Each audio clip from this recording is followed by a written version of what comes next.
ना। तो आर्मेनिया ने यह अनाउंसमेंट किया कि वो इंडियन तेजस फाइटर जेट खरीदने के नेगोशिएशन को टेम्पररी पॉज कर रहा है। रीजन क्या है?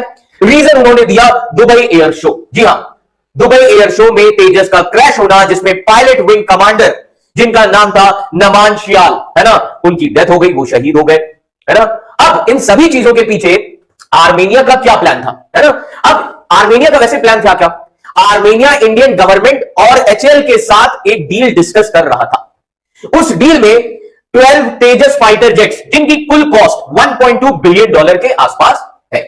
यह तेजस का सबसे पहला एक्सपोर्ट डील होता। JF-17 एक्चुअली चाइनीज एयरक्राफ्ट है। इसको असेंबल पाकिस्तान में किया जाता है। इसे अपना इंडियन एयरक्राफ्ट जरूर कहते हैं, पर इसको डेवलप चाइना ने किया है। एवियोनिक्स इसमें चाइनीज है। वहीं पर इसके कंपैरिजन में LC-13 एक ज्यादा बेटर एयरक्राफ्ट है, ज्यादा रिलायबल एयरक्राफ्ट है, लेकिन फिर भी आपको एक्सपोर्ट सक्सेस नहीं मिल रही है। बात अभी दुबई में एक अनफॉर्चुनेट क्रैश हुआ है, और भले ही वहां पर एयरक्राफ्ट की साइड से कुछ एरर रही हो या ना रही हो, पर फिर भी इमेज पर फर्क पड़ता है। तो क्या कारण है कि JF-17 को एक्सपोर्ट सक्सेस मिल जाती है, उसके बाद कोरियन F-50 को एक्सपोर्ट सक्सेस मिल जाती है, लेकिन LC-13 स्ट्रगल करता है।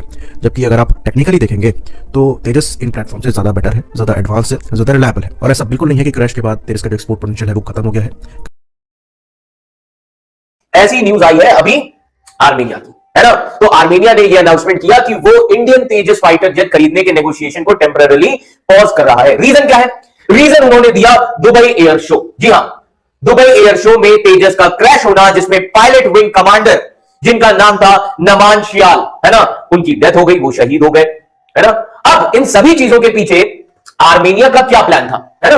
अब आर्मेनिया का वैसे प्लान था क्या? आर्मेनिया इंडियन गवर्नमेंट और एचएएल के साथ एक डील डिस्कस कर रहा था। उस डील में 12 तेजस फाइटर जेट्स, जिनकी कुल कॉस्ट $1.2 बिलियन के आसपास है। यह तेजस का सबसे पहला एक्सपोर्ट डील होता। अब इस दुबई एयर शो में क्रैश के बाद अब आर्मेनिया ने टॉक्स को अभी रोक दिया है। जी हां, तो अब आइए समझते हैं कि तेजस डेवलपमेंट का बैकग्राउंड क्या है। तो हम सभी को पता है कि आजकल काफी न्यूज में आ रहा है कि तेजस का जो डेवलपमेंट है वो 1982 में शुरू हुआ था। गोल क्या था? गोल यह था कि इंडिया को सिर्फ आर्म्स बायर नहीं बल्कि आर्म्स एक्सपोर्टर भी बनना था। तो तेजस को इंडियन फोर्स के जो पुराने MiG-21 जेट्स, है ना, MiG-21 जो जेट्स थे उनको रिप्लेस करना था, और इसलिए तेजस को बनाया गया था। तो इंडिया ने इस साल यानी कि 2025 तक अपने लास्ट MiG-21 को ग्राउंड कर दिया। अब इंडियन एयरफोर्स को कितने तेजस अभी तक मिले हैं, तो हमें इस चीज को भी समझना होगा। करेंट तेजस नंबर जो प्रोडक्शन क्या है ना, अभी तक इंडियन एयरफोर्स को कितने तेजस मिले? अब तक इंडियन एयरफोर्स को पहली प्रोडक्शन रन में सिर्फ 40 तेजस जेट्स जो है वो मिले, सिर्फ 40। जो PR वीडियोस हैं वो भी बहुत लिमिटेड एग्जिस्ट करते हैं, और इसकी ट्रू कैपेबिलिटी के बारे में आधे से ज्यादा लोगों को जानकारी है ही नहीं। कई मामलों में ये अपने कॉम्पिटिटर से ज्यादा एडवांस है, पर इन कैपेबिलिटी एजेस को ज्यादा प्रमोट किया ही नहीं जाता। फिर यहाँ पर जो दूसरा बड़ा सवाल उठता है वो ये है कि जिस कंट्री में ये डेवलप हुआ है वहाँ की एयरफोर्स इनको कितने बड़े नंबर में ऑपरेट कर रही है, और जब आप इंडियन एयरफोर्स में इनको देखते हैं तो ये नंबर बहुत कम है। अब ऑर्डर संख्या यहाँ पर बड़ी है, लेकिन फिर दूसरी परेशानी आ जाती है कि इन एयरक्राफ्ट का प्रोडक्शन रेट क्या चल रहा है। अब यहाँ पर परेशानी चाहे GE की साइड से हो, वेपन इंटीग्रेशन में हो, लेकिन जो कस्टमर यहाँ पर इस प्लेटफॉर्म को देख रहा है वो इन सब में नहीं जाएगा। उसका सिंपल सा सवाल ये रहेगा कि आपका प्रोडक्शन रेट क्या है, और क्या आप गिवन ऑर्डर्स को टाइमली एग्जीक्यूट कर पा रहे हैं या नहीं। और जब बात यहाँ पर आती है तो HAL का रिकॉर्ड चाहे कोई भी कारण वहां पर हो खराब है। भले ही आप 20 एयरक्राफ्ट मैन्युफैक्चर करके रख लीजिए, इंजन का वेट करिए, इसलिए डिलीवरी नहीं हो पा रही है, लेकिन बाहर वाला ये नहीं समझेगा। प्रोडक्ट आपका है, आप कितने बनाकर डिलीवर कर पा रहे हैं, मैटर वहां पर।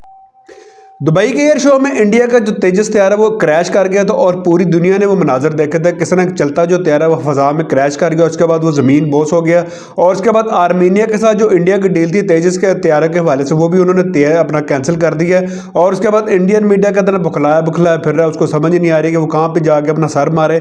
और उसके बाद बहुत बड़ा शौक है इंडिया के लिए, इंडिया की आर्मी के लिए, और इंडिया को जो कहते हैं जो अपना डिफेंस सिस्टम है उसके लिए भी बहुत बड़ा ये धचका है कि उनका जो एक सबसे जो मेन तैयार है उसको अब कहते हैं पूरी दुनिया में एक तो खैर क्रैश होते हुए भी देख लिया, पर उसके बाद उनकी जो डील हुई थी पूरी दुनिया में वो भी अब कैंसिल होना शुरू हो गई है। तो इसके ऊपर ज़रा इंडियन मीडिया कहते हैं काफ़ी अपनी कहते हैं हैकी मार रहा है, अपनी सफाइयाँ देने की कोशिश कर रहा है, जस्टिफिकेशन देने की कोशिश कर रहा है, लेकिन पूरी दुनिया ने कहते हैं अब देख लिया कि इंडिया की जो अपना टेक्नोलॉजी है वो पैथेटिक किस्म की टेक्नोलॉजी है। तो इसी तरह की मजीद इंडियन मीडिया की रिएक्शन वीडियो आप हमारे चैनल को देखना चाहते हो तो हमारे चैनल को करें लाइक, सब्सक्राइब, शेयर कर दें। अगली वीडियो में आपसे दोबारा मिलते हैं।